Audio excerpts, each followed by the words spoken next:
Hey, business building warrior, welcome to the latest episode of Silent Sales Machine Radio. I've got a guest today, as we so often do on this program. It's another one of our success story students from the Proven Amazon course community. And just like always, there'll be links to everything we're going to discuss today in the show notes. If you go to silentjimdotcom, look for this episode, look for the notes below that episode, or if you're on YouTube, the notes are there as well.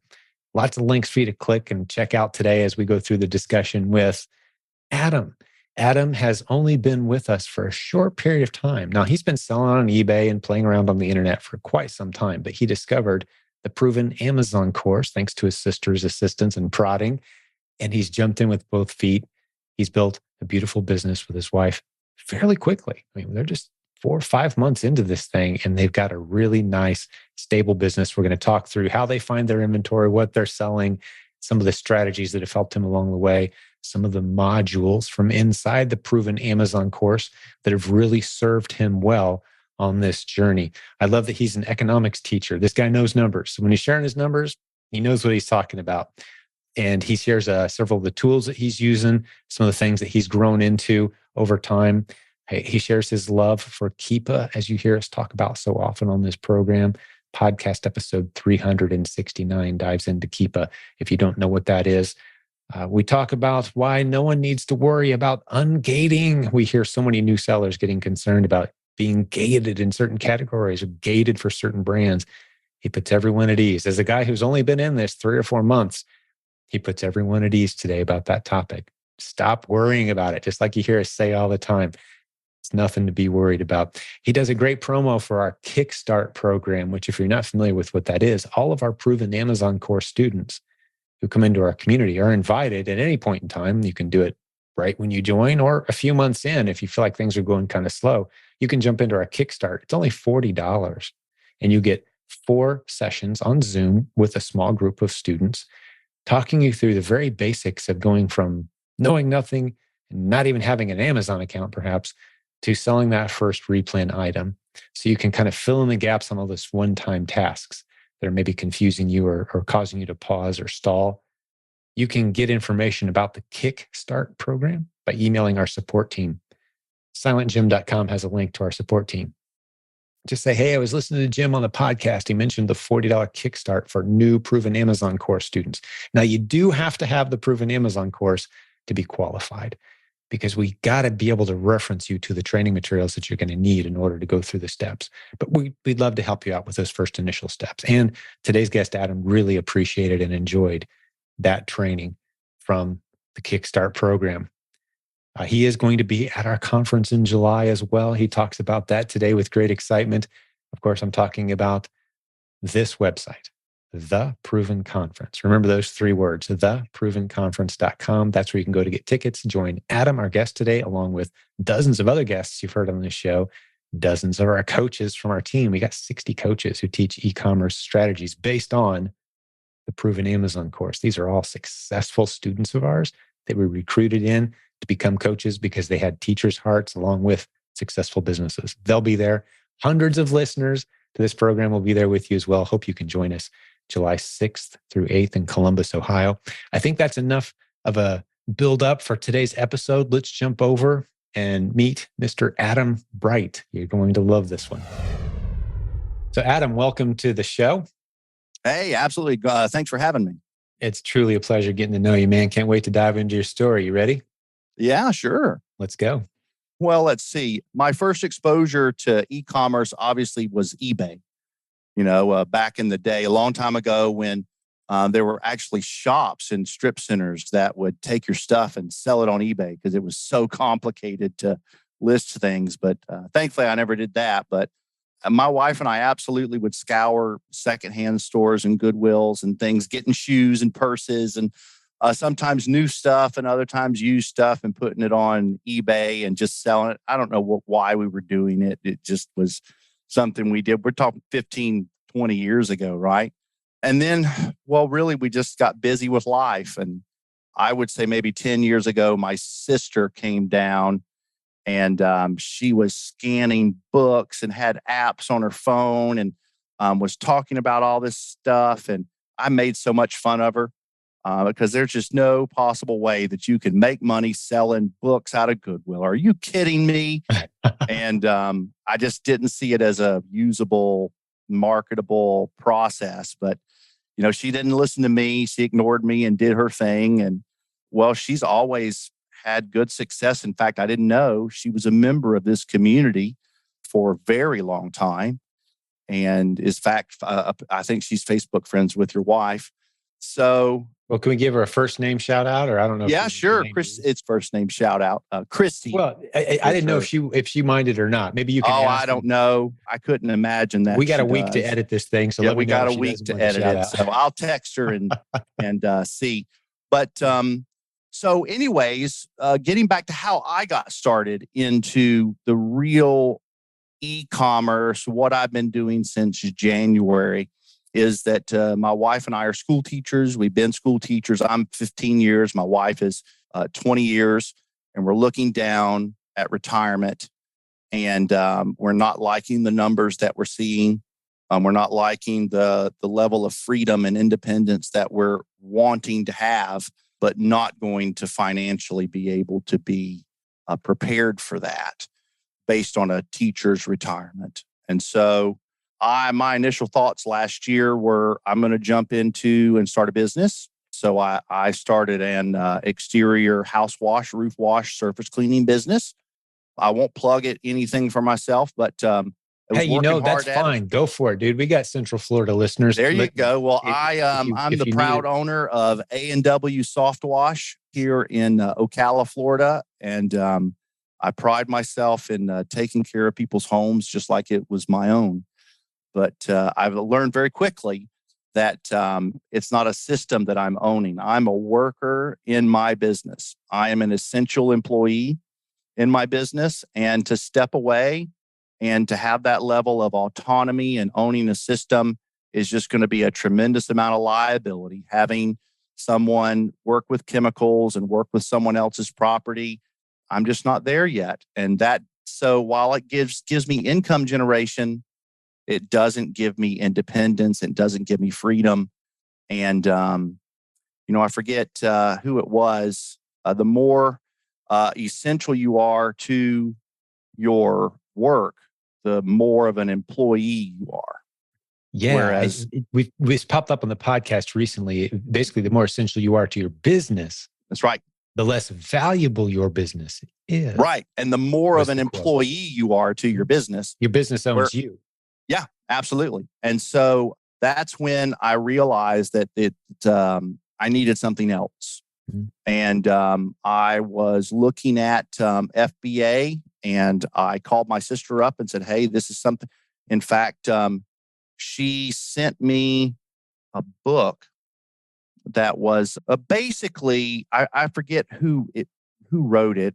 It was a book about the 3 roles that you play in a business. And I don't know. I know what book you're talking about, man. Give me just a second. It was because you're talking about the pie business, right? No, well, yes, the pie. Yes, it is. She makes pies, and she's the entrepreneur. The E-Myth by Michael Gerber. That's it. The E-Myth. Yeah. And so she said, "Listen, if you're going to be an entrepreneur, if you're going to be a business, you have to read this book." Yeah, it's good. So I said, "Okay, I'll read the book." So I read the book, and I called her back, and I'm like, I am absolutely the technician, and I'm not going to be successful. And she's like, well, you will, but, and then she got something else. Well, you might want to try this and look at e-commerce. And she sent me your name and the course for me to look up. And I looked it up, and I'm like, you know what? I'll wash one house and pay for the course. So I signed up. And that was the mid-December. And I signed up for the course. I signed up this past year. Yeah. So we're just talking for point of reference. Few months ago. Yeah. 5 months ago. Yeah. So when I do things, I dive all in. So I signed up for that. I booked a boot camp to do. I think it was like $5. to do a boot camp. It was ridiculous. I'm like, you're going to give me 30 days with 4 weekly check-ins and access to a coach for $5? We tested it out early on, just so the listeners know, Adam. I think it's about $40 now, but just as you described, it's 4 Zoom sessions that are recorded, of course, if you can't make it live, with one of our top coaches. And it was worth it. It's worth it. Even if it was $40, it was worth it. If they don't learn anything from it other than how to use Keepa and to stop thinking about it and just send something in. Mm-hmm.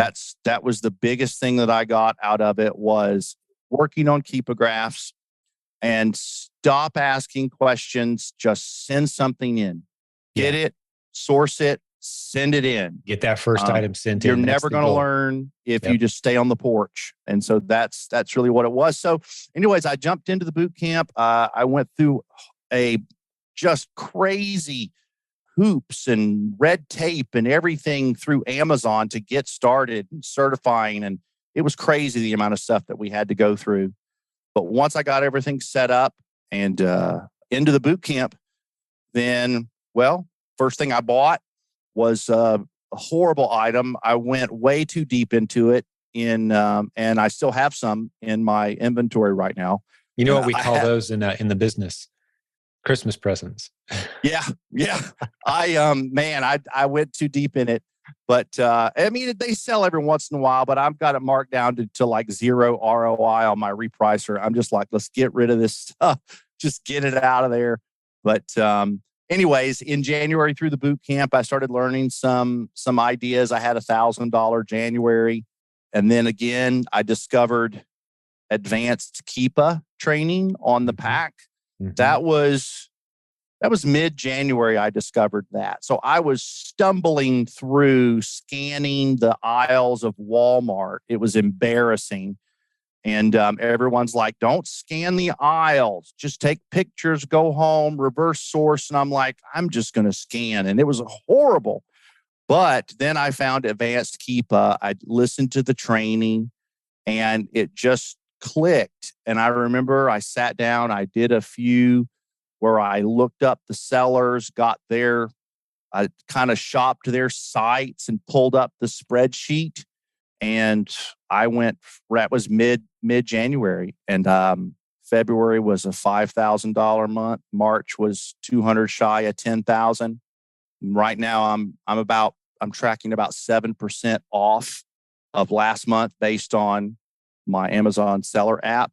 But based on the replens group, a lot of people are kind of tracking down right now. And so I'm not overly worried about it. But I know the solution to that is to feed the machine. Right. Find more. Find the next ASINs. Yeah. You know, that's the solution is I get so upset sometimes that, man, I want to sell that. I want to find that. I want to find this. And then I just stop and go, you know what? The 15 minutes I spent looking for this, I could have just checked 15 more line items on my spreadsheet. I've just got to come back to it. And so now I'm at a position, you know, if I continue hitting 10,000 or get to 15,000, then my wife and I are going to kind of decide what we want to farm out first, whether it's packing and shipping or whether it's, I don't mind any of it. Right. Yeah. We can talk through that strategically because I've seen this many times and I know the advice I give, and it's kind of based on some advice that I hear Dave Ramsey give typically on when he's talking to entrepreneurs or building a business. Because to me, that's, for those who don't know who Dave Ramsey is. Oh, yeah. Top radio show host in the United States, talks about money and finances. Most people who consume his content, it's rice and beans and like get out of debt, right? Like do what you got to do, get a fourth job if you have to, get out of debt. But for the people who are building businesses, I think that content is far better. The other stuff is I take it or leave it. Building a small business, because he built from a card table to, 500, 800 person operation worth tens of millions. I think he's up hundreds of millions at this point. But anyway, one of the things he talks about is who should you hire first? And so this isn't just Jim advice, but we'll get to that. Don't let me forget, because I do want to give you some advice. It's the same advice I've been giving to everybody for about 5-6 years now when they talk. Right. Well, what point do I hire somebody and who do I hire? I'll talk you through. Exactly. That. Yeah. So that's about my story. I'm a full-time school teacher. I am a part-time house washer, and I'm as busy as I can be with Amazon right now. Mm-hmm. And with summer approaching, I think I mentioned on one podcast or one Monday meeting that I was part of that I bought my wife a MacBook Air and basically made her my first unpaid employee. Right. And over the summer, she's Yep. going to start crunching those advanced Keepa charts and sourcing with me. So that's going to be a big help. Fantastic. How many ASINs have you found so far that you've tested against? Let's see real quick. Approximate's fine. Easiest way would just to be to hit replen dashboard. Sure. See how And many columns you got or how many rows let's you go got. into the inventory. And I have 141 right now. Nice. And some of them are on fire that I'm reordering and sending in, Mhm. every week, sometimes multiple times in a week, because I never buy more than what I think will be a week, because I don't want to have, get stuck with stuff. Sometimes I'll buy a month's worth because maybe I'll only sell 10, Mhm. but then other times I'm selling 15 a week. So, Mhm. I mean, it all depends. But I made two couple really deep buys because they were BOGOs at the grocery store. And I went to all of the Publixes and bought all of them. And I still have them in my inventory right now. Thankfully, it was only, $1.52 and a quarter, whatever, after BOGO. So it wasn't a huge mistake, but it definitely was a mistake. Right. So. Right. I got you. And so you're doing mostly retail sourcing right now. Well, I'm struggling with inventory. I'm doing a lot of OA, online arbitrage, because very little of I'm doing quite a bit of hardware, because that's what we're open to initially, the Lowe's, Home Depot kind of places. Mm-hmm. And they do have quite a bit of inventory, but I'm also finding that some items I'm selling 15 of them every 2 weeks, and the store never has more than 3.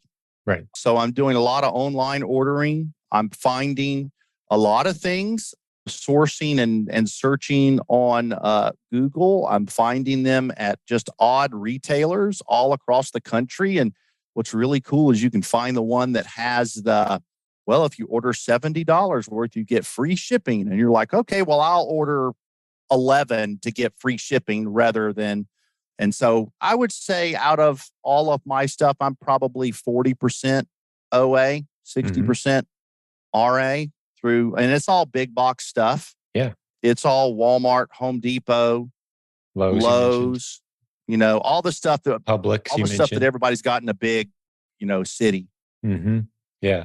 Publix is I think that's just a Southeast thing. We don't have Publix is a regional thing. And it's funny, the most success I've had out of Publix is the snack aisle and the international food aisle. Yeah. Because apparently people miss things from back home or they don't have access to them. So an Irish mint or an Indian product or something that I can find. It's really interesting. Yeah. So you should wander into some of those ethnic stores, the Cuban foods or the Indian Oh, that foods, would be fun. And just get to know the owner. Typically that's the guy behind the counter or his kid, who speaks English really well. Yep, and that's right. Just have a conversation and say, hey, I'm going to take some pictures, not to weird you out, but I might want to place some orders out of your catalogs if that's okay.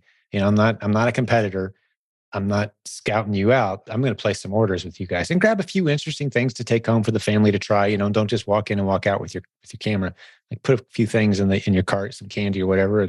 But spend some time. And the time that I've spent, the times that I've gone into little shops like that and spent an hour or so, just kind of looking over, saying, hey, you got any catalogs? Like stuff that you don't normally order that I could flip through, maybe take some pictures, go home and research those pictures.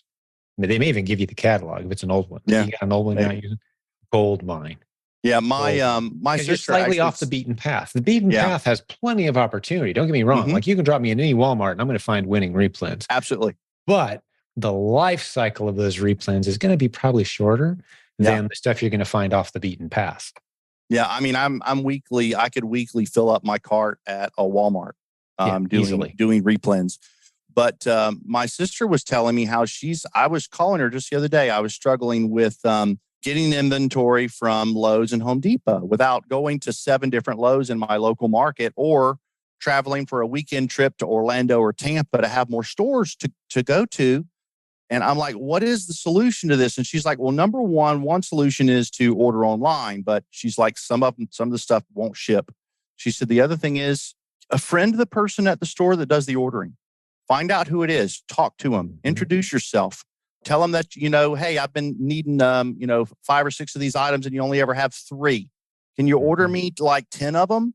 Yeah. And you don't have to say anything that's going on and see if they will. And she said, I've actually friended managers in grocery stores that call me up and say, hey, I've got like 24 of this thing and I'll make you a deal. Do you want it?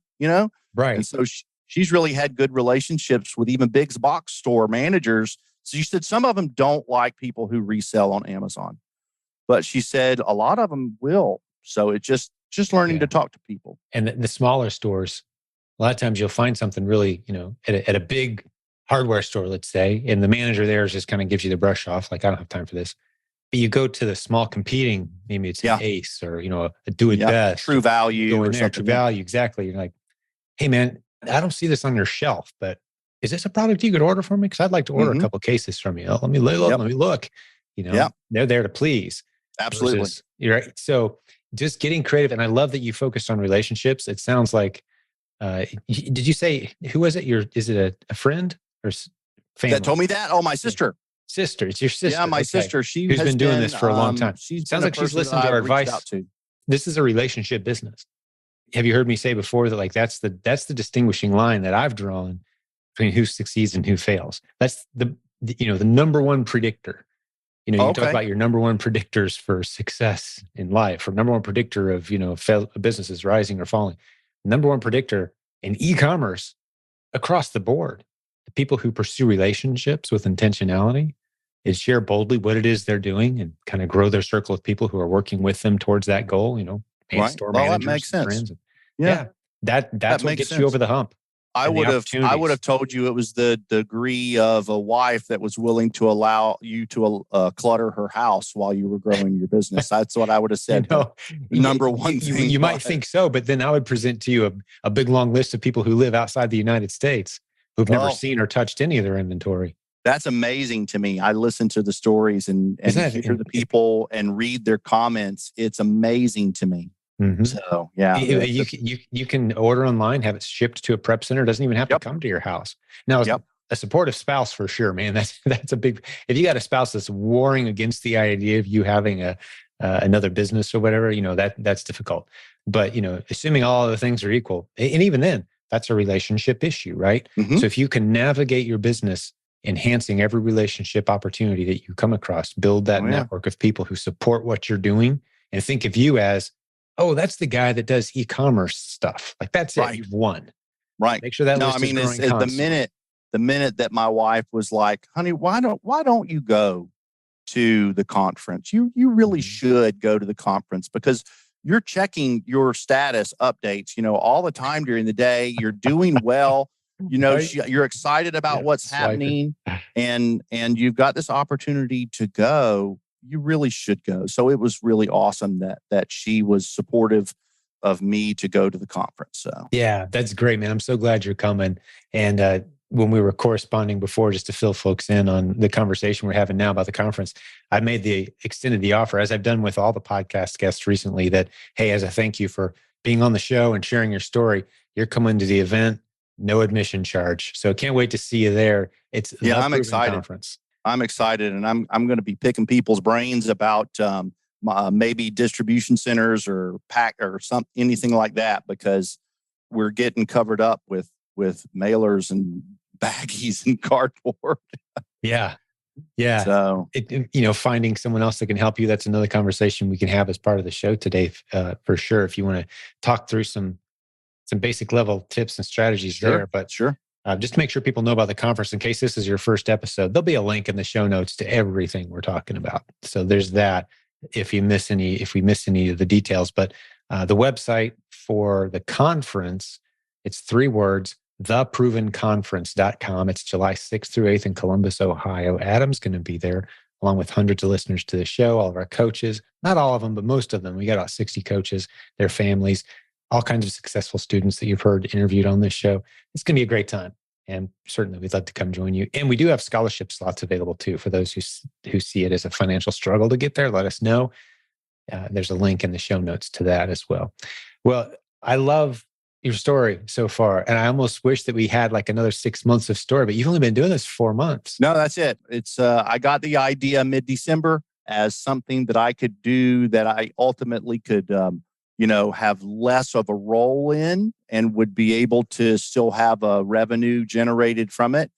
And I definitely see how this is an absolute real business. It's not somebody just hacking around at yard sales. Though I always saw this as the one-off, find a deal, sell it, make a little bit of money here and there. Yeah, we call it the Easter egg or the treasure hunt model. Right, that's what I saw this as. And but it really is, it still is that, because I find those things on the sales rack at this place or that place. But right. I am, I'm averaging right now, I'm almost 8,000 for the month. And maybe 5 of those things are, the deals. Mm-hmm. Everything the else is full retail repeat. price. Full retail price, easily sourced when you need more. Yeah, easily sourced whenever I need more. Most of it I can order and it gets delivered to my house.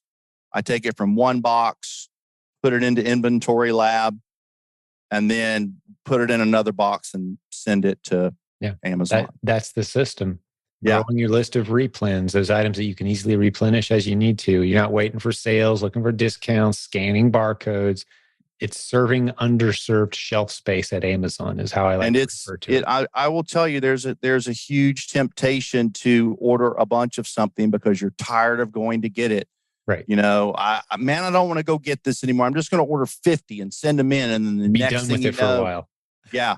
And I don't want to go back to it anymore. But that's when, you're going to have 40 of them sitting on your shelf for however long. But knock on wood, I haven't had that happen except for the one item. And normally I'm 5 to 10 of anything that I get, 5 to 10, because unless it's one of the hottest things I've got, 5 to 10 is going to last me a week. Well, you've heard the general rule of never buy more than 1 month's worth. Right. Of anything. Right. And if you're willing to shop frequently, a week. Yeah. Sure. I'm usually a week or maybe 2 weeks. Yeah.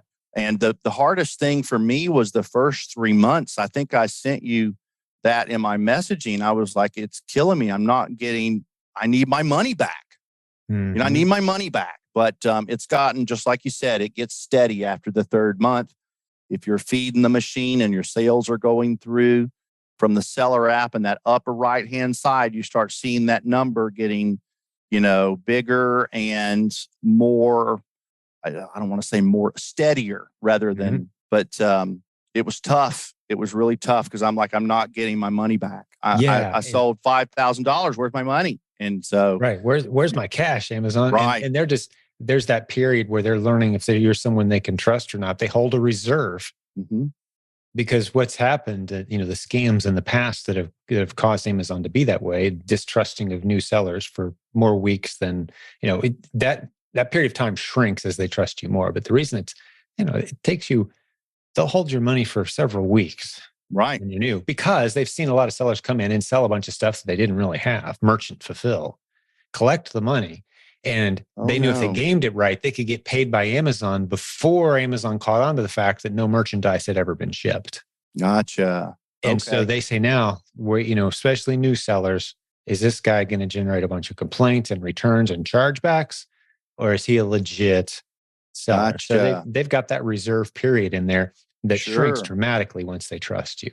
Oh, yeah. I mean, they're almost selling stuff before it hits the warehouses now. I mean, I'm like, hold up, how do they sell that? They just got it there. Yeah. Oh, okay. Oh, they'll sell stuff once they trust you. They'll be selling stuff in transit. And if you're merchant fulfilling, you'll hear the stories all the time of people listing things while they're in line at the store. They're listing at merchant fulfill, and it sells before they're checked out. Wow. Fun, huh? Yeah. All kinds of angles you can play this game. That is wild. Mm-hmm. Wow. Because Amazon trusts you. It's like, hey, you say you got this. We're selling it, buddy. You say it's on the way. We're selling it, man. No, that makes sense. That makes sense. Yeah. I just was struggling with that, with the income aspect and, understanding how to make that work, especially when I committed to it once I saw that the system was working. Because, I hear everybody talk about it, but once you see that, okay, these items are available, I can get them, I can send them in, they are selling, then I went full in, and I actually went in with one of my extremely low interest credit cards. And it wasn't a 0%, but it was very low. And about that time, I'm like, hold up now, I got to be able to pay this thing off before. So I ended up paying 1 month's low interest before Amazon got me caught up. And so now I've got that card paid off, and I'm using money coming back from Amazon to continue purchasing those items. So fantastic. You'll keep finding ASINs. And as you get more confident in this process, there are some alternate funding options that you can start to use where, you can use credit to scale faster. You can put more money in the bank with caution. It's not like I was going to say that. Yeah. I was going to say that because I went and looked at some ideas, and there are people out there and entities out there that will offer you a lot of money at loan shark numbers. Like they'll loan you $20,000 over the course of 7 years, but they're going to want, $65,000 paid back to them by the time you pay it back. You got to be very careful. Of that action. No, none of that stuff. But I wanted to go back and revisit the initial selling stages and some struggles that I had. Yeah. Okay.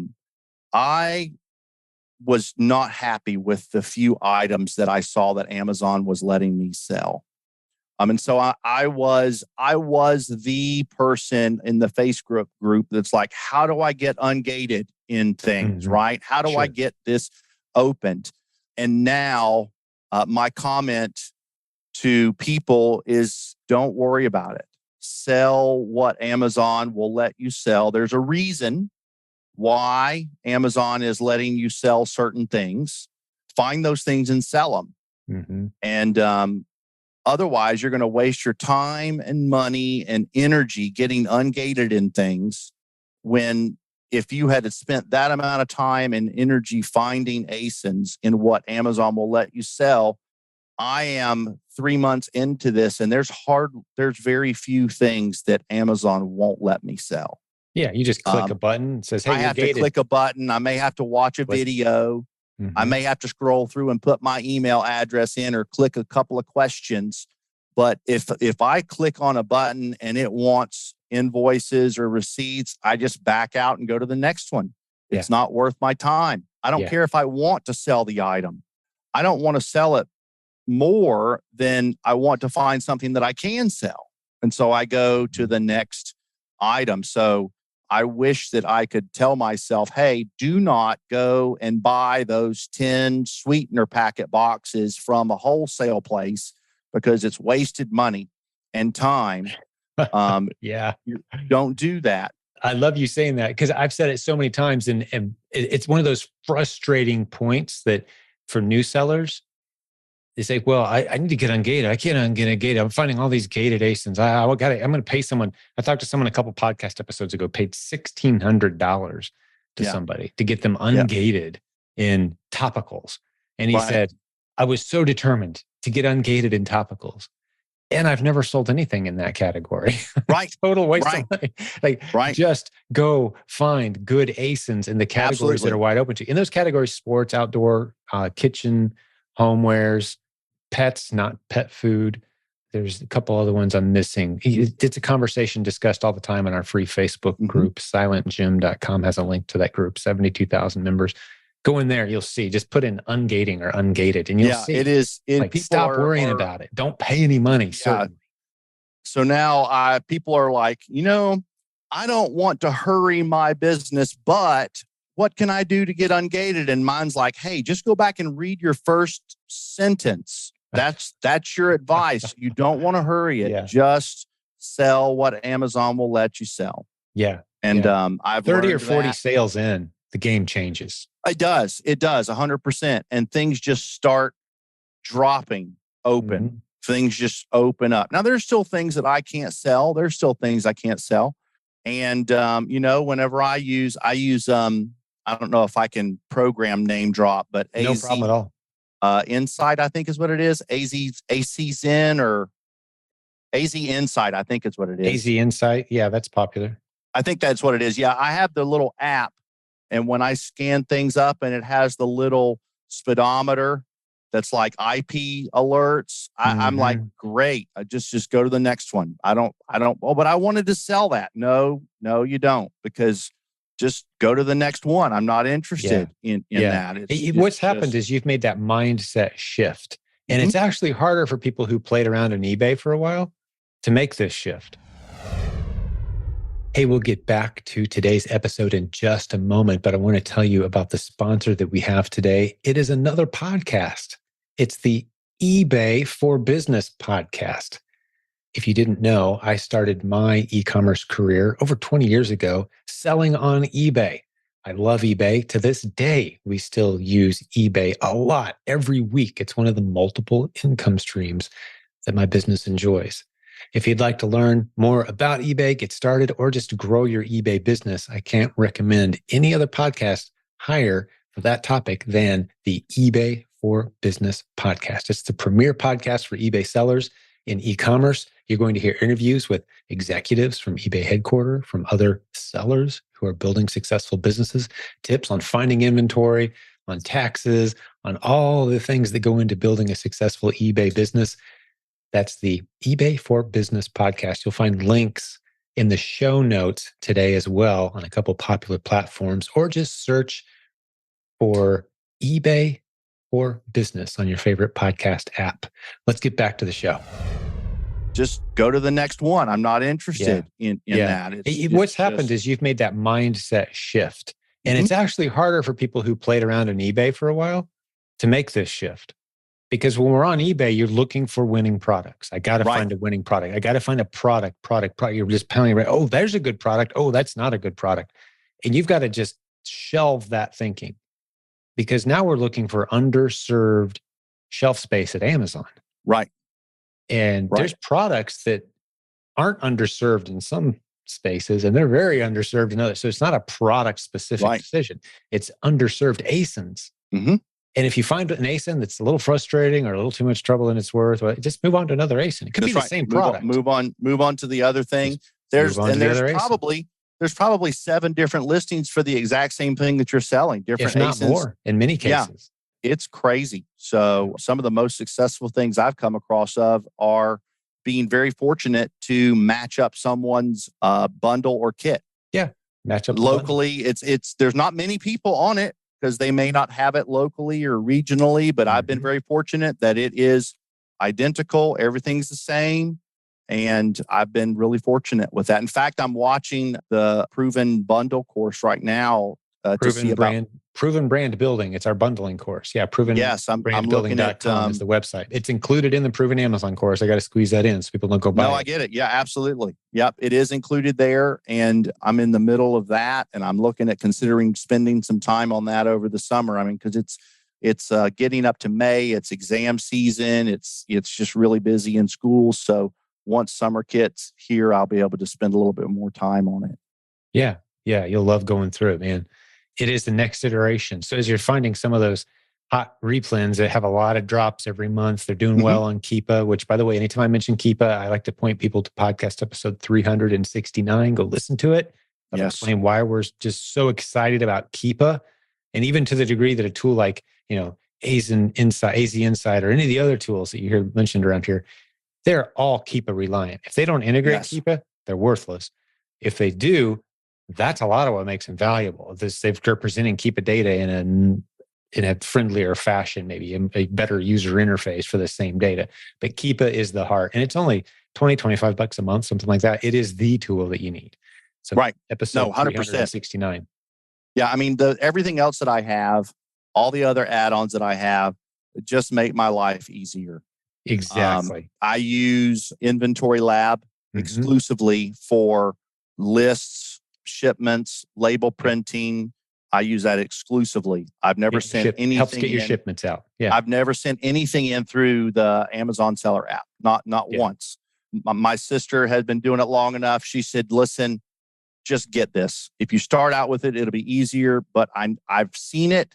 You don't need it. You absolutely can do it with Keepa and the seller app. Yeah. 100% you can. Yeah. Well, we've had people build 7-figure businesses with free seller app and Keepa using the replens training strategies. Yeah. Yep. 100% you can. So the other things that I get are just create convenience. Create convenience. That's right. It's like having a microwave versus an oven. You cook the same meal. Sometimes the oven, most times the oven's better anyways. So. A lot of times, man. Yes. I had a pretty soggy pot pie last night. I should have popped in the oven, come think of it. Oh, no. But okay, so let's go back to your question. You were talking about earlier, the topic that we need to revisit was your first hire. Oh, yeah. Yeah. I mean, I'm at a point that I'm either got to slow down sourcing or I got to slow down packing because I've only got so many hours in the day with a 7-year-old daughter who's on the swim team. And, then we have Wednesday night church and Sunday this, and then we've got this camping thing and so there's only, something's got to give, right? You've already squeezed this into as many cracks as you have available. Absolutely. And you see the potential. My daughter knows how to label all of she labels things for me. Beautiful. She runs over to my Rollo little thermal printer and rips them off because we made sure to get the BPA free thermal print labels. And so she's allowed to use those. Yeah. Which she loves because she's not allowed to use any of the other things. My wife won't let her. But that's the sound of money, right? She rips them off and she goes to my labels. She knows on the poly bags where to put them. And she knows how to cover barcodes. And she loves to peel the 4x6 labels, the UPS labels, and put them on the boxes. She's such a trooper and a helper. And I pay her $1 for every shipment she helps me pack up. So she's my first paid employee as my 7-year-old because I don't pay my wife. I give her a hug, make her a cup of coffee, but I pay my daughter. That's awesome, dude. $1. But, I got to tell you though, anytime that subject comes up, the lessons she's learning right now, she's going to carry those the lifetime. I mean, she'll be a grandma someday talking about how she helped her dad. Build a business, 100%. And she remembers peeling those labels, but more importantly, she remembers we spent time together serving others. That's the lesson. Right. We're serving others, and there's reward in that. It's called business. Right. Reward. I have no idea whether I would be better off having someone go through a spreadsheet or whether I would be better off having someone, pack and help ship. Prep. I have no idea. Yeah. Or whether I'd be better off to lose a few percentage points and just ship it all to a packing prep center. Here's what I strongly suggest. It's a bit of a mountain, but it's one you'll be so glad you climbed. You train someone else how to find ASINs. That's your first hire. You're paying someone else. Now, here's the good news. You've heard us talk about virtual assistants. Oh, right? Yeah. For $3 to $5 an hour, which is 3 to 5 times minimum wage in the Philippines, right? You can find someone, train them yourself if you want, give them access to our courses and content, talk them through over Zoom. In the Philippines, you can find virtual assistant websites all over the place. I need to hire a virtual assistant. Find one. They don't need Amazon experience. A little bit of Amazon experience might help, but you don't want to be one of 30 clients. Right. So you hire this person and you teach them the stuff that you've been doing. You show them, here's the process, here's the tools. If they've got some experience, that might be helpful, but I would almost argue you just want someone who's got a good track record. You can see, they've done X number of gigs. People are really happy with them. Find them, hire them, train them, go through that process. Now you've got another income producing asset contributing to your business. You're generating more revenue than you'd be able to yourself. And then you can start to make some of those, what I call convenience hires. And this is what Dave Ramsey advises as well. For example, like on your cleaning business, your home exterior cleaning business, right?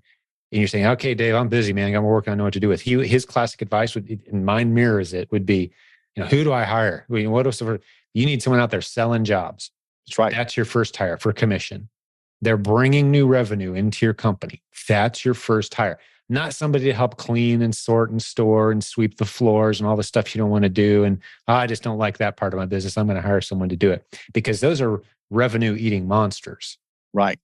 You need to go get more revenue. Does that make sense? No, it makes perfect sense. Your first hire, totally. typically, unless you're so well funded that you have a nice, I could make several mistakes along the way, burning through this cash. That's where not most people are there. Most people are like, I want to do this in a way that makes the most sense financially. You'll get further faster by hiring someone else to produce revenue. In this case, it's finding more ASINs. Yeah, no, that makes perfect sense, because at that point, I mean, doesn't PAC have a VA program? I mean, we do.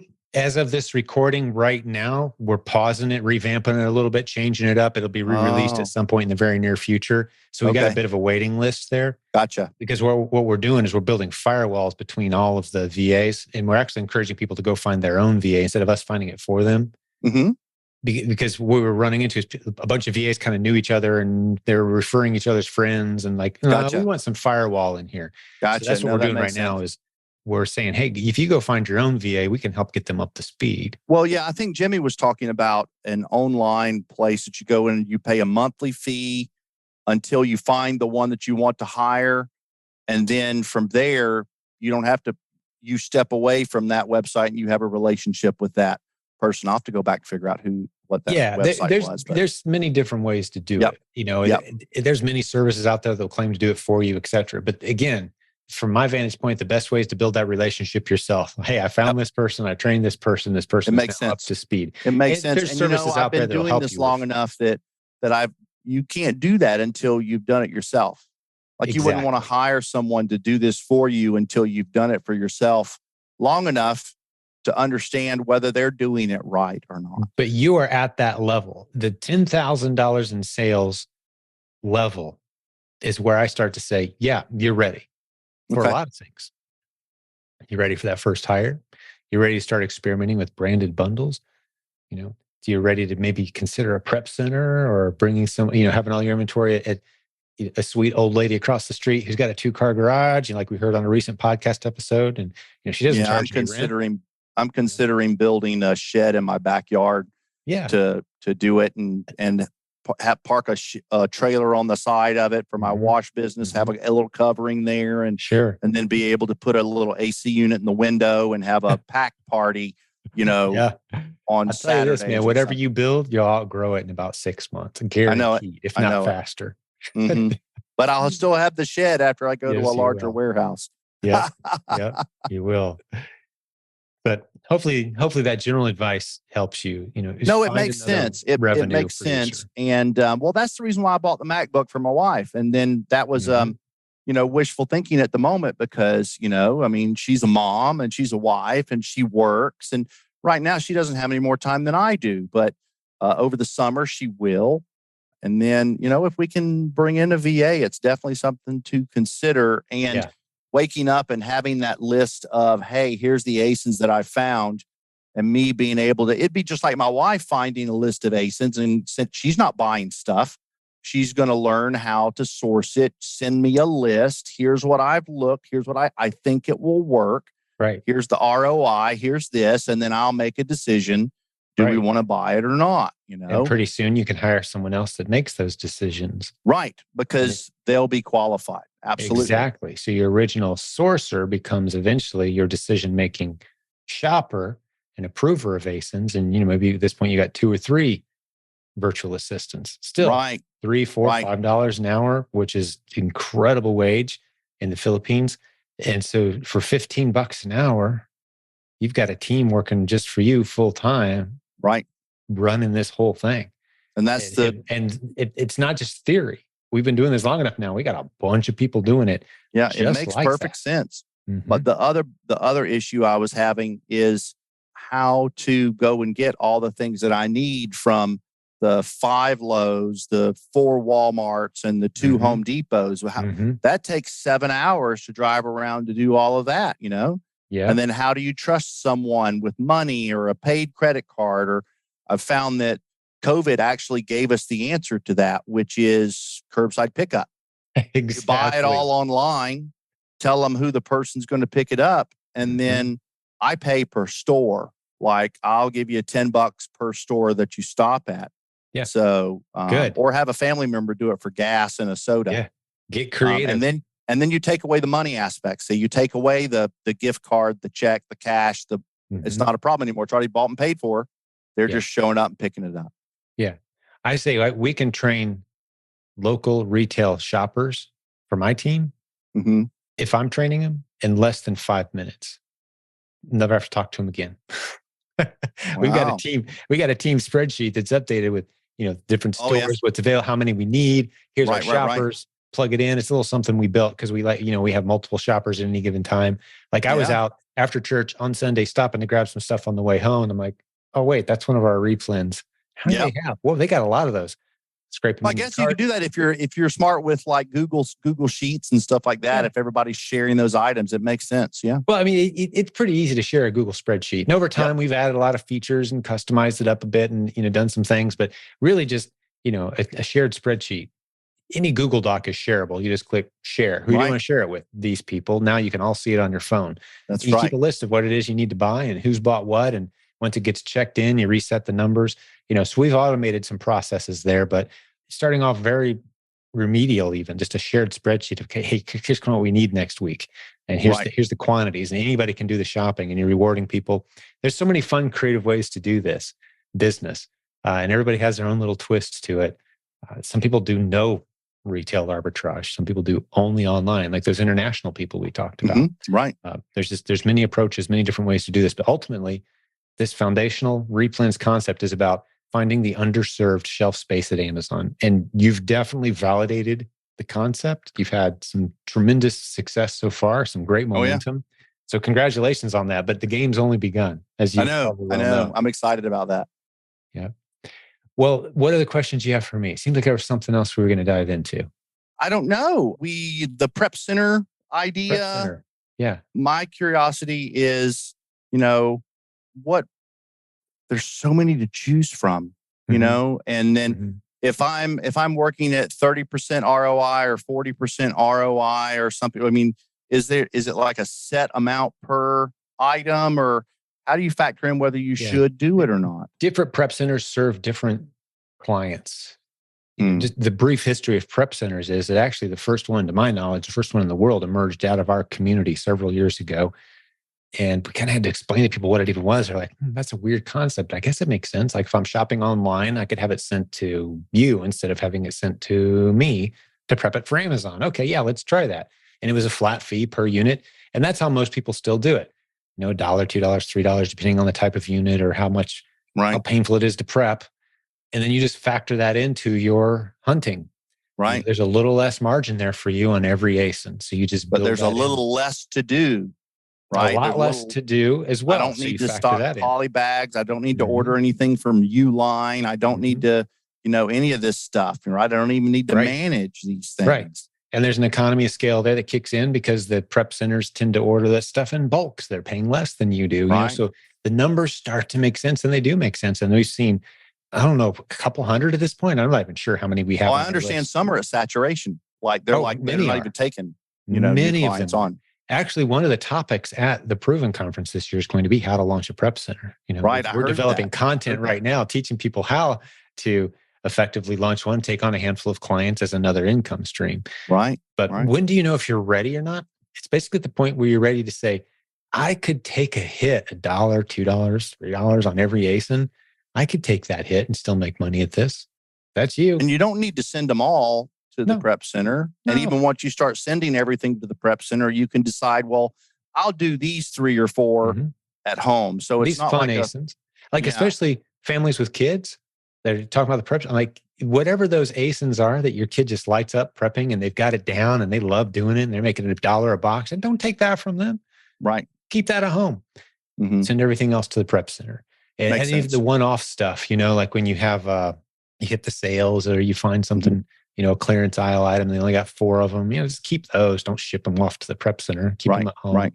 But that you'll get a nice routine on some of your nice, easy repeat ASINs. Just have them delivered to the prep center.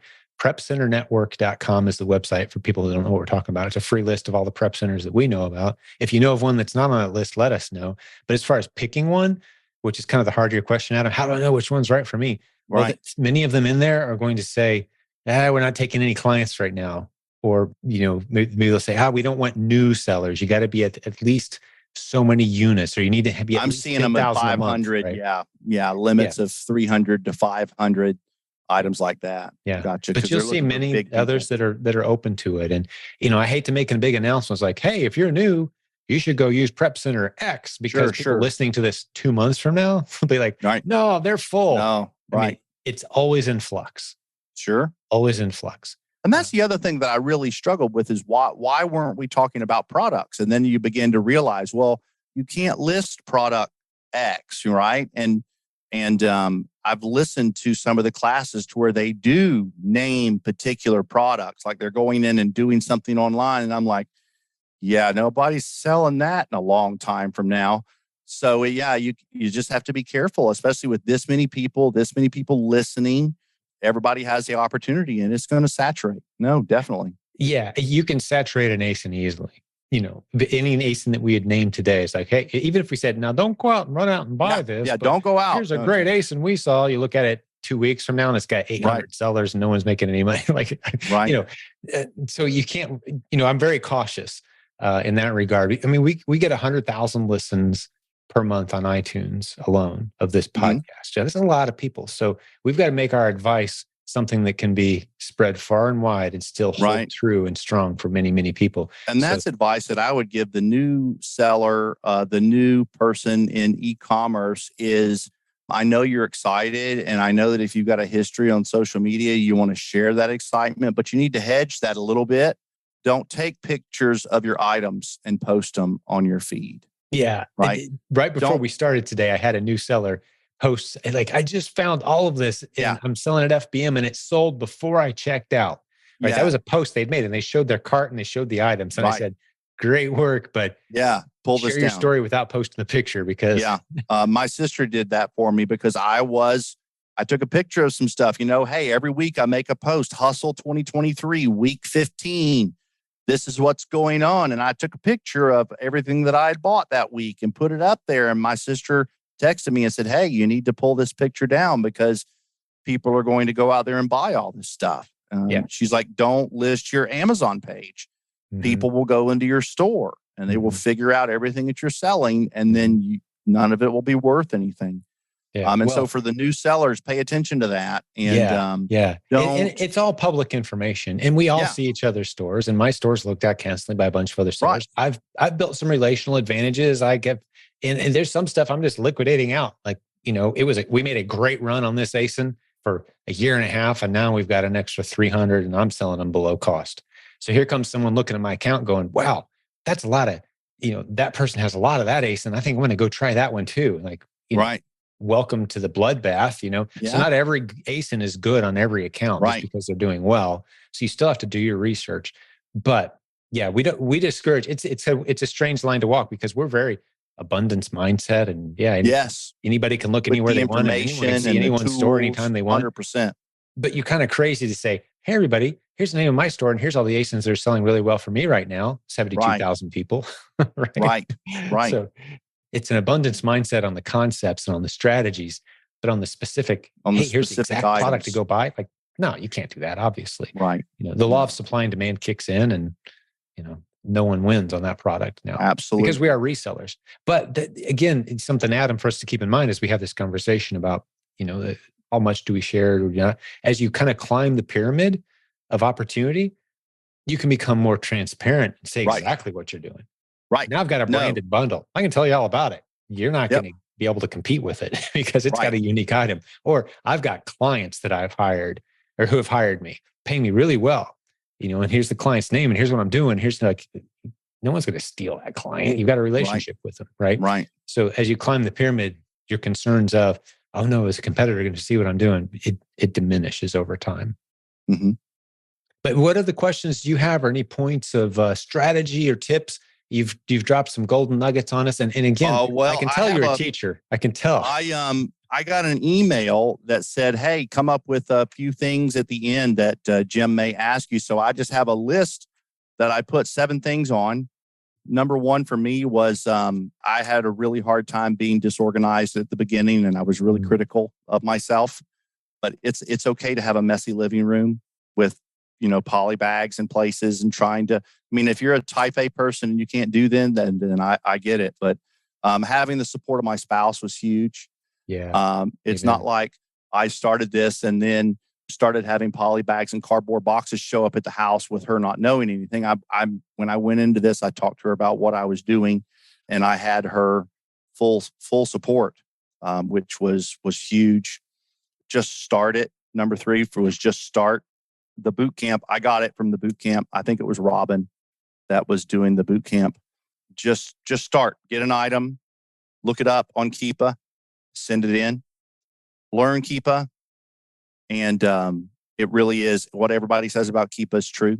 It's the only thing that is absolutely essential. And there'll always be more to learn. I've used it for hundreds and hundreds of hours, and I'm still like, wow, why haven't I been using that feature? I use it for box fillers now. I've gone through and learned how to use that advanced search to find that thing with the low pack price.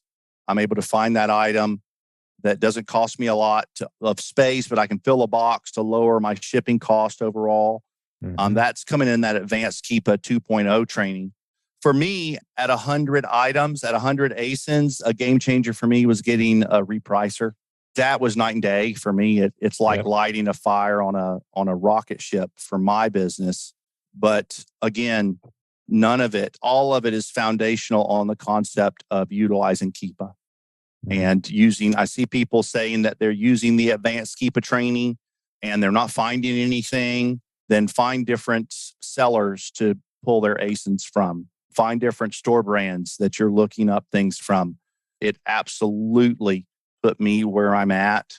And I still use, even as great as the advanced Keepa 2.0 is, I still find the original Keepa training to provide the most value to my business and the most number of ASINs for me. So, and then the last thing I would say would be my wife found this the other day, and it was that hard work beats talent every time when talent doesn't work hard.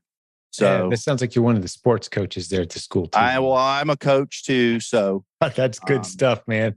I completely agree. I completely agree. I'm really humbled that you asked me to come on and for us to chat for a little while. So thank you so much. It was truly my pleasure as well, Adam. Well done. I love your list.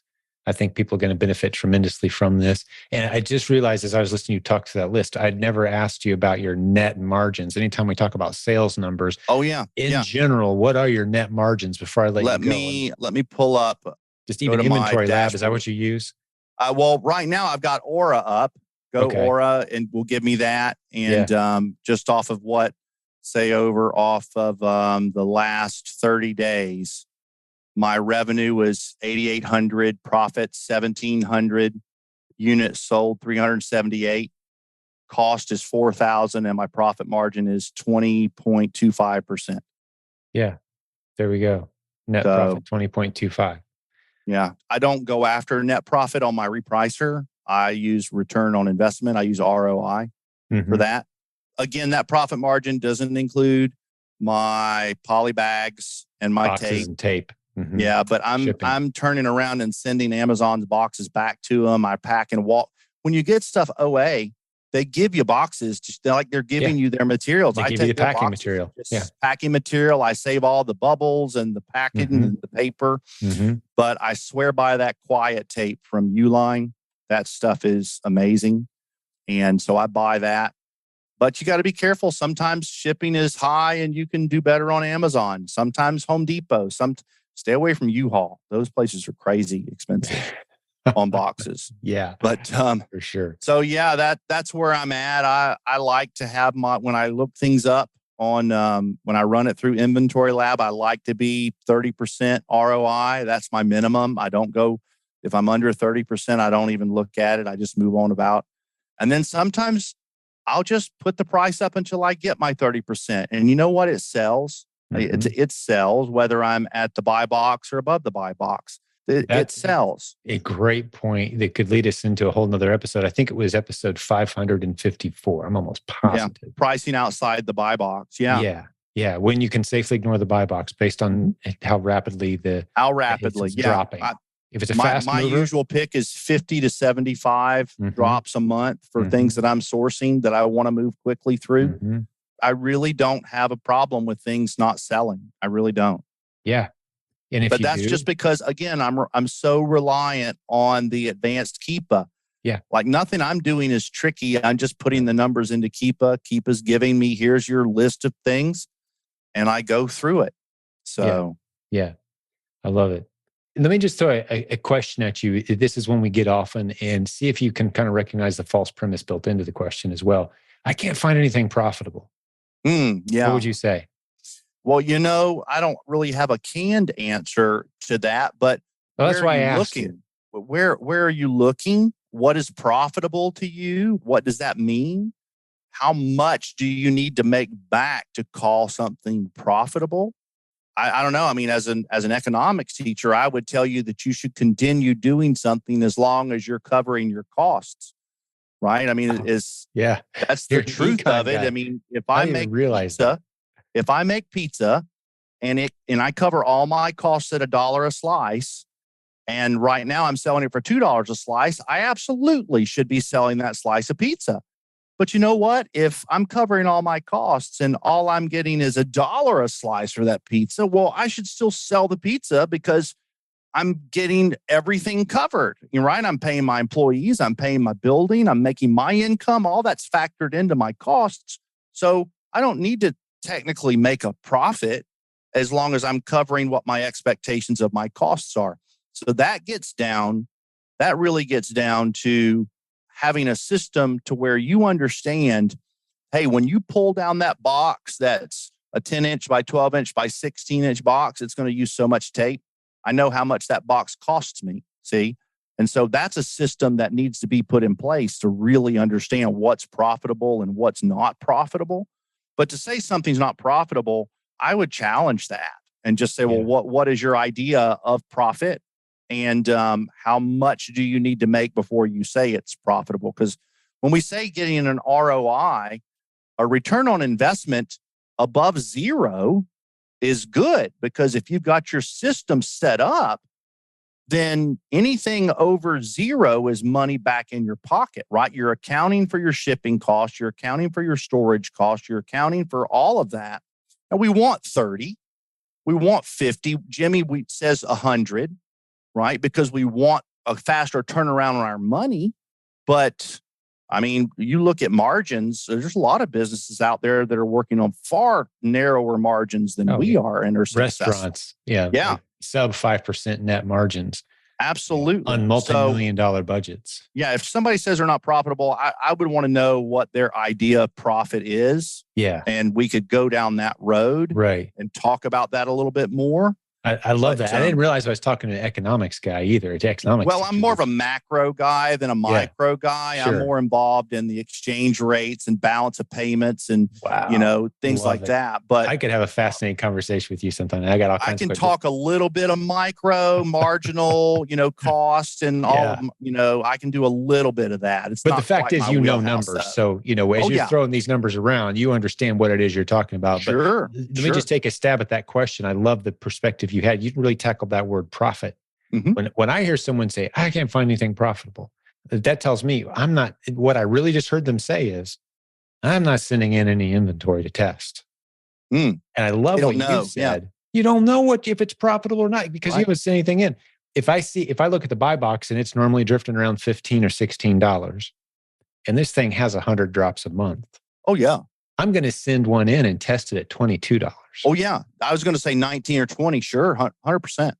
Maybe if it doesn't sell within a week, I'll drop it down to 19. I'm still way above buy box, but this thing is flying so fast. Odds are I'm going to sell a handful of those per month. That's right. So when they say, I can't find anything profitable, are you testing?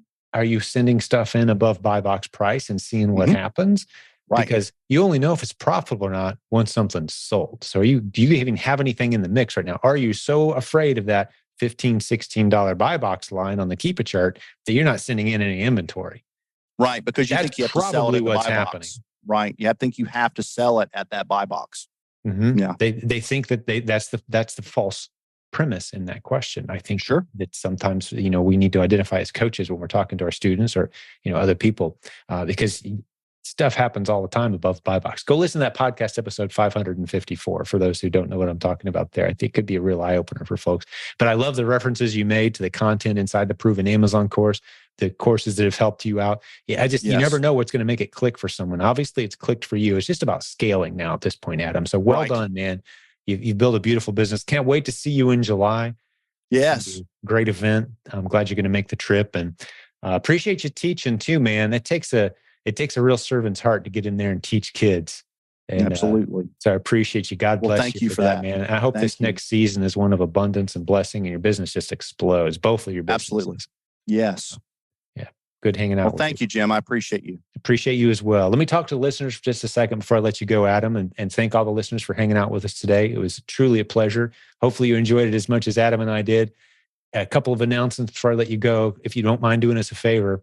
One, as a little tip for you, if this is the first episode you've heard, go back and listen to 5 or 10 other interviews with successful students from our community. You're going to really start to catch a theme. Other is, hey, share this if you don't mind. Share it with other people. That's our only marketing, is when you tell other people about this show. So send them to silentjimdotcom. Help us spread the word. This is our only marketing. We don't do any paid marketing. So thank you for helping us out with that if you enjoyed it. So on behalf of my guest today, Adam, you did a great job one last time, buddy.